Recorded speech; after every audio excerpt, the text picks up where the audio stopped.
Crear cosas siempre ha sido algo extremadamente difícil, si no miren mi intento por crear una carrera exitosa en TikTok.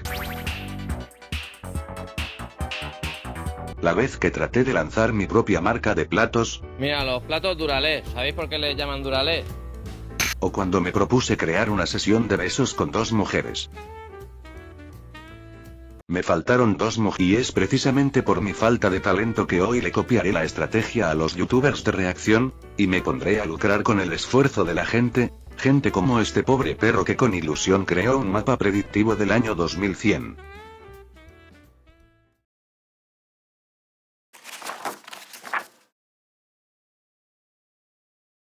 Antes de comenzar me gustaría aclarar que no tengo nada en contra del autor, por lo que no quiero ver insultos hacia su persona, o que filtren la información personal de Richard Jansen Baker por afirmar cosas como que Canadá estará en una pieza para el año 2100, país cuyas fronteras se definieron en gran medida por la Guerra de los 7 años, cuando las potencias de Francia e Inglaterra lucharon por un niño de 7 años. En realidad el nombre se debe a que se enfrentaron durante 7 años. Lo sé, solo estaba imaginando lo que se sentiría que tu padre luchara por ti en la corte. Al mío lo tuvieron que obligar a recibirme en Navi cuando las potencias de Francia e Inglaterra lucharon entre otras cosas por el control del Nuevo Mundo, y que tuvo como resultado la pérdida parisina de varios territorios, dentro de los cuales no se encontraba Haití. Así, la región francoparlante conocida como Quebec, se volvió una parte primero del Imperio Británico, y luego del dominio de Canadá, donde a base de lloriqueo consiguieron grandes oportunidades para independizarse, como el referéndum de 1980, en donde francamente les dieron una paliza histórica, o las votaciones de 1995, las cuales estuvieron tan extremadamente cerradas, que si en vez de apoyar a su equipo favorito los hinchas del Cienciano hubieran asistido a las urnas, Quebec se habría convertido en una nación independiente. Sergio, Perú no es parte de Canadá. Pero si sus banderas son prácticamente iguales. Lo sé, a mí también me confundió en su momento. El punto es que Canadá es una nación mucho más frágil de lo que se podrían imaginar. Actualmente, aunque el independentismo no está en su mejor momento, el partido que lo apoya lidera las encuestas, y si la secesión llegase a ocurrir en algún punto de este siglo, no sería nada descabellado que la nación de la hoja de maple se desintegrara. De hecho, ante la posible independencia de los francófonos en 1995, el gobernador de la región de Saskatchewan ya se estaba planteando dejar la unión junto con el resto de las provincias occidentales. Quiero que todos hagamos palmas. En el resto de América sinceramente coincido bastante con el autor holandés, no habrá muchos cambios. Estados Unidos tiene más problemas que hijo de padres separados. Deja de hacerte el interesante, tus padres aún están juntos. Hola, pero probablemente el país se mantendrá intacto por la falta de movimientos independentistas serios, y Latinoamérica, ya sea por los imponentes paisajes naturales que actúan como barreras naturales, el hecho de que la mayoría de los conflictos fronterizos importantes fueron resueltos en siglos anteriores, o a que simplemente no tenemos dinero para pelearnos, probablemente se mantendrá con unas fronteras similares. Por cierto, el autor que vive en la ciudad de Ámsterdam le tuvo miedo al éxito, y dejó a las Islas Malvinas sin colorear.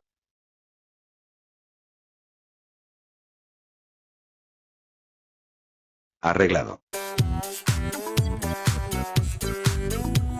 Lo que sí creo que es una fentanileada histórica es la inclusión de una unión de países caribeños. Pero Sergio, en el pasado las islas ya se han unido bajo una misma bandera. Es cierto.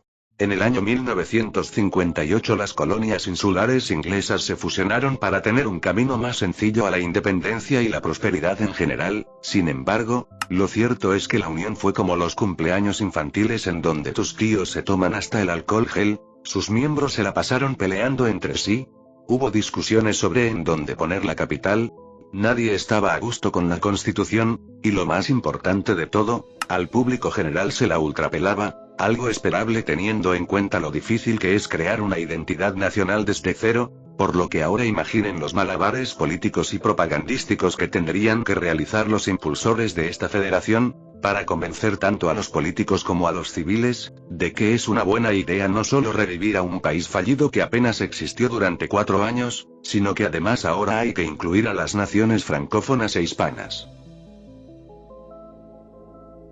En realidad nos parece bien. Entre los francófonos está Haití. Sergio, ¿y qué opinas de una unión de países hispanoamericanos con España? No van a dejar que tu primo entre de nuevo a Europa después de que lo atraparan robando relojes. No es por eso que lo pregunto.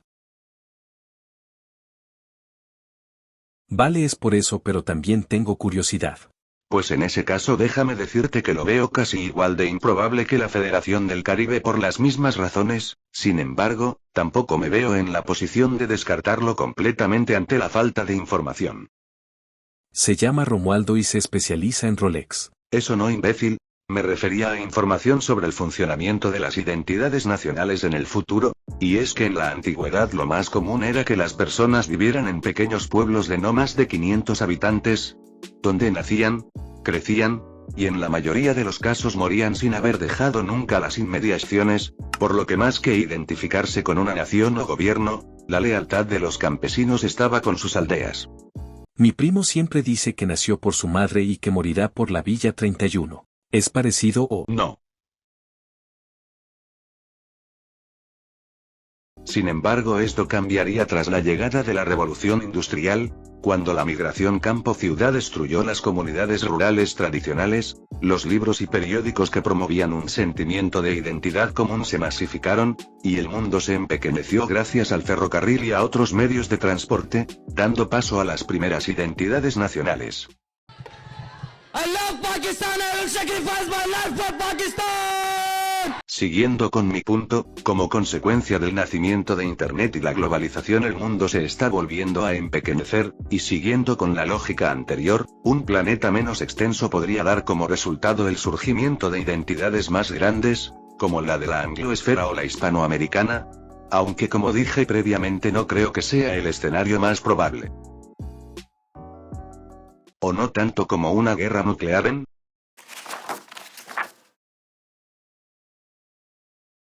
Vale, se suponía que era una broma, pero esto perfectamente puede suceder, así que mejor vamos con un continente en donde a los medios de comunicación no les importe ver desgracias.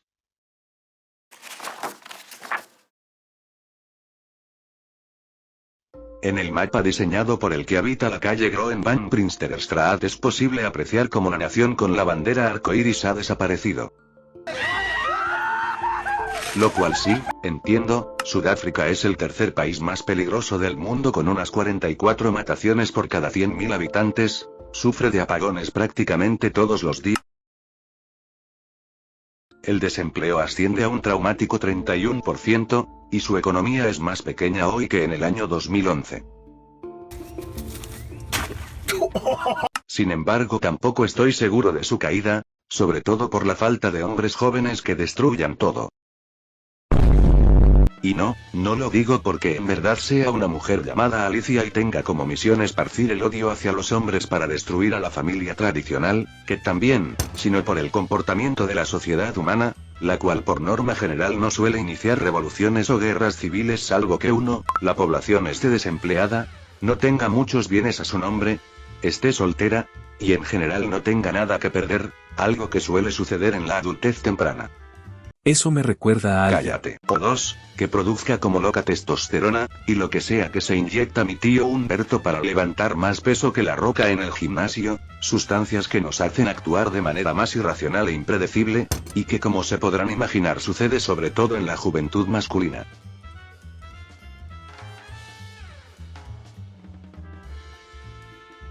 Y claro, con una pirámide poblacional bastante más jurásica que la del resto de África, una población en pleno proceso de envejecimiento, y una tasa de natalidad de unos 2 hijos por mujer, Sudáfrica no me encaja mucho en este perfil.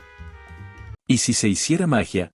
Pues en ese caso no sucedería nada de lo que predice el cliente número 1 del restaurante vegano Chef Nina Green Braseir. Primero porque los de etnia Zulu se encuentran sobre todo en Boería y los Boers habitan Zululandia. Segundo, porque la población negra se divide en tantas etnias, que si Sudáfrica colapsara estoy bastante seguro de que veríamos más de 2 países emergiendo de ella, y tercero, porque aunque los blancos son el tercer grupo étnico más extenso de la nación arcoíris con una representación del 10% del total, por desgracia para estos no son mayoría en ninguna provincia, lo que dificultaría la creación de una nación exclusivamente blanca. En realidad estaba preguntando si mi primo podría entrar a Europa en caso de casarse con una nativa. Es una muy buena pregunta. Voy a realizar una investigación profunda mientras tú le explicas al público por qué el cliente estrella del gimnasio Boss no es 100% un drogadicto. Vale, solo voy a poner una historia en Instagram. Eso es fácil, Sergio. Si el gobierno sudafricano cae, el nacimiento de una nación independiente con base en Ciudad del Cabo sería un escenario bastante plausible, sobre todo porque esta zona ya funciona diferente al resto del país. Políticamente, por ejemplo, es la única provincia que vota por el partido de centroderecha Alianza Democrática.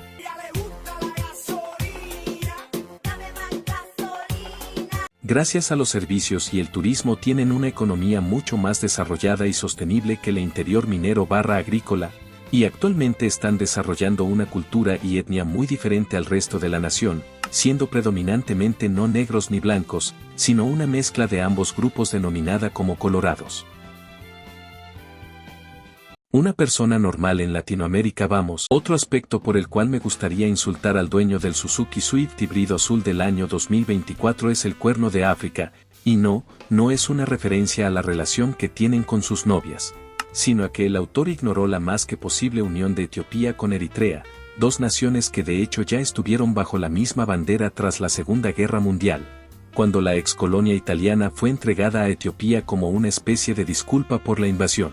Algo que lamentablemente no salió muy bien por diferencias políticas e históricas, como la relación que tienen con sus novios, por lo que espero que ya sepan que no me refiero a una unión voluntaria, sino a la anexión de la nación de 3 millones de personas, por parte de la potencia regional que tendrá 360 millones para finales de siglo, la cual para industrializarse, comenzar a exportar bienes manufacturados y salir de la pobreza necesitará sí o sí un acceso directo al mar, donde el transporte de los bienes es como mínimo 10 veces más barato. Eso sí, para que se dé este escenario es clave que Etiopía solucione sus problemas internos y deje de estar en guerra civil. Felicidades Eritrea por mantenerte independiente. Nadie me respondió en Instagram. Vale, déjame eso a mí. Mientras tanto tú habla de la Federación de África Oriental. Una nación que no es producto de la imaginación del que asiste a la Brige University de Ámsterdam de 9 de la mañana a las 3 de la tarde los días miércoles, sino un proyecto real. Con página de Wikipedia. Y que espera unir a los países de Ruanda, Burundi, Kenia, Tanzania, Uganda, Sudán del Sur, la República Democrática del Congo, y Somalia. Vale, admito que la calidad de los miembros es tan decepcionante como cuando me regalaron un juguete de los hombres Y, pero independientemente de la riqueza de las naciones, lo cierto es que el proyecto ha avanzado bastante. Ya se está redactando una constitución para la futura federación, los gobiernos presentan sus presupuestos de forma simultánea, y la iniciativa pareciera tener el apoyo tanto de los políticos como de la población en general, probablemente debido a que comparten una identidad basada en el idioma suajili, y a la historia en común que compartieron algunos miembros bajo el dominio británico.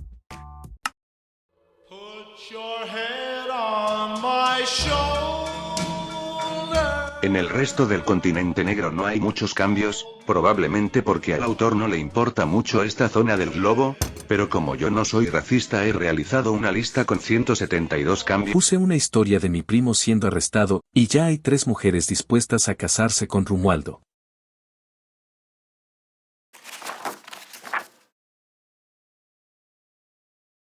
Sé que a lo largo de este video he tenido bastantes problemas con quien guarda sus objetos de valor en el tercer cajón al lado de la cama, pero la anexión de Bielorrusia por parte de Rusia es francamente brillante. Sobre todo porque estas naciones son casi idénticas. ¿De verdad vas a ignorar lo que dije? Sí, es claro que son traficantes de órganos.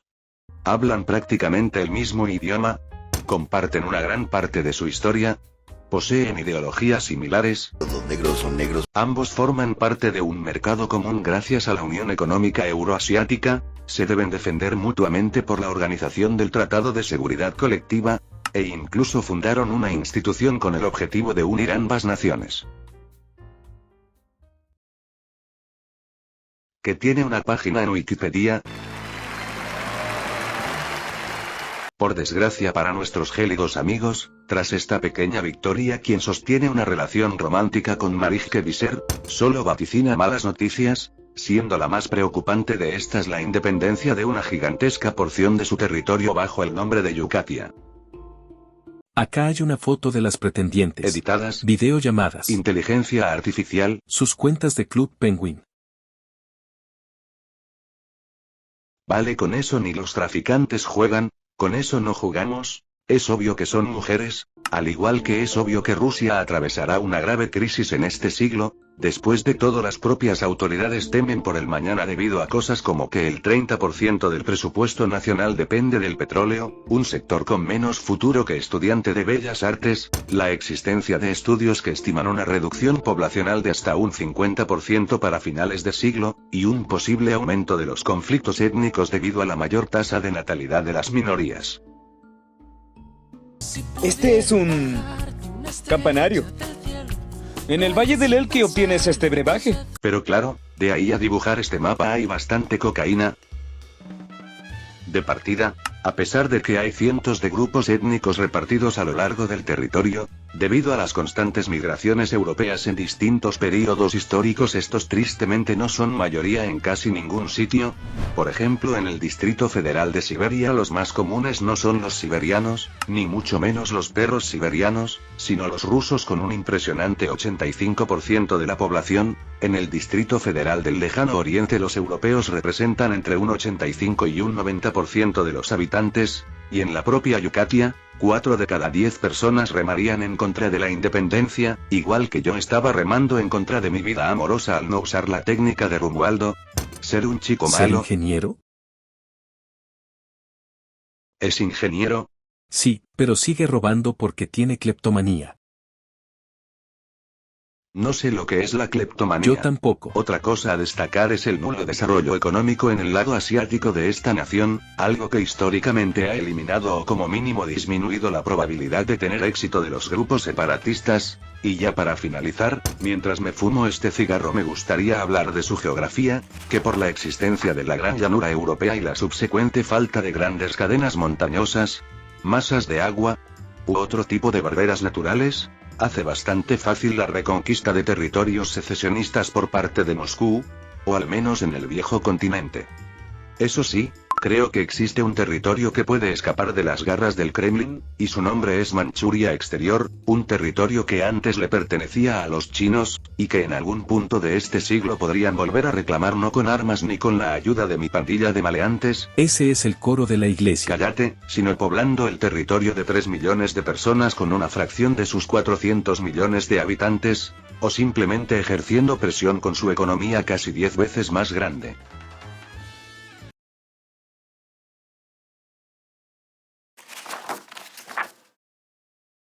¿Te contestó una europea? Me escribieron 2 personas, y lo único que te puedo decir es que después de ver a la primera chica perdí no solo mi corazón, sino también parte de mi hígado, un pulmón, el riñón izquierdo, el colágeno de mis 2 rodillas. ¿Por qué de las 2? Es que se me olvidó la billetera y tuve que volver, y 1/3 de mi cerebro, lo cual es suficiente para saber que la existencia de Kurdistán es bastante improbable. Lo siento, señora Baker, su hijo es un imbécil, ya que aunque sea el pueblo más grande sin un estado con 30 millones de personas, posea una identidad fuerte, y busque la independencia desde antes del nacimiento de la abuela de Confucio. Guapa, ¿sabías que yo fumo? Desgraciadamente se encuentran divididos en varios países, siendo una minoría en Turquía, Irán, Irak y Siria. الشعب السوري بالساحات للمجد بيرفع رايات عم يهتف ب3 كلمات Por lo que lo más probable es que si llegasen a estar cerca de crear su propio estado, los gobiernos regionales se unan para hacerle ciberbullying intergaláctico.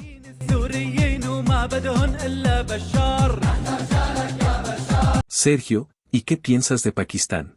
Pues lo mismo que si me preguntaran qué se siente ser soltero, no lo sé. ¿Estás saliendo con una europea?